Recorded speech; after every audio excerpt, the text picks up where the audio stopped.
What's something you saw recently that just made you happy for no reason? There's this dog park near my apartment that I walk past on my way to the bus stop. I don't even have a dog, Lowell, but I like taking that route BC.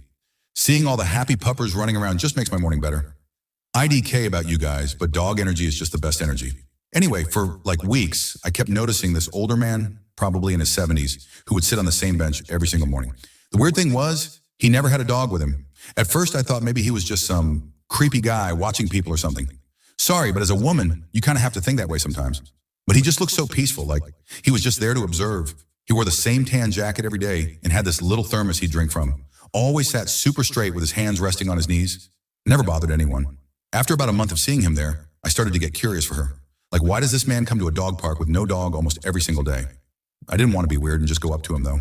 TBH, I'm not great with strangers. And the thought of walking up to some random old dude and being like, "Hey, why are you here?" made me want to crawl into a hole and die.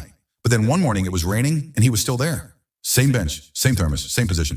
That's when I was like, okay, this is someone who is committed to whatever reason brings him here. So a few days after that, I actually got to the bus stop early and decided to just sit on a bench across from the dog park to see what was up. I felt kind of like a creeper myself, TBH, but my curiosity was killing me.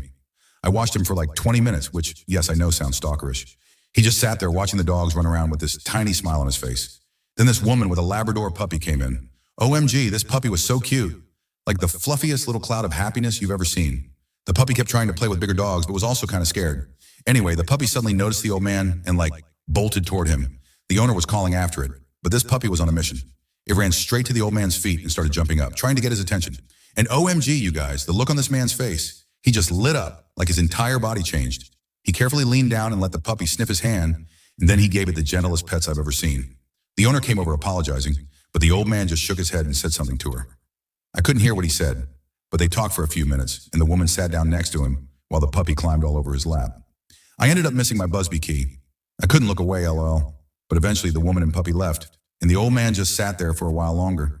But he looked different somehow, like he was sitting a little taller. The next day, I finally got the courage to sit on the bench next to him. I was so nervous my palms were literally sweating. I just said good morning and commented on the weather. He smiled at me and we started talking. Turns out his name is Alan, and he had a Labrador named Kenny for 14 years who passed away 6 months ago. Kenny loved that dog park, so Alan comes every morning with his coffee to sit where they used to sit together. He said it makes him feel like Kenny is still with him in a way. He told me about how that puppy from the day before was the first Labrador he'd petted since Kenny died, and how it felt like a sign that he was doing the right thing by coming to the park. IDKY, but hearing his story and seeing how much joy that brief interaction with the puppy brought him just made me so happy. Like I literally teared up on the spot.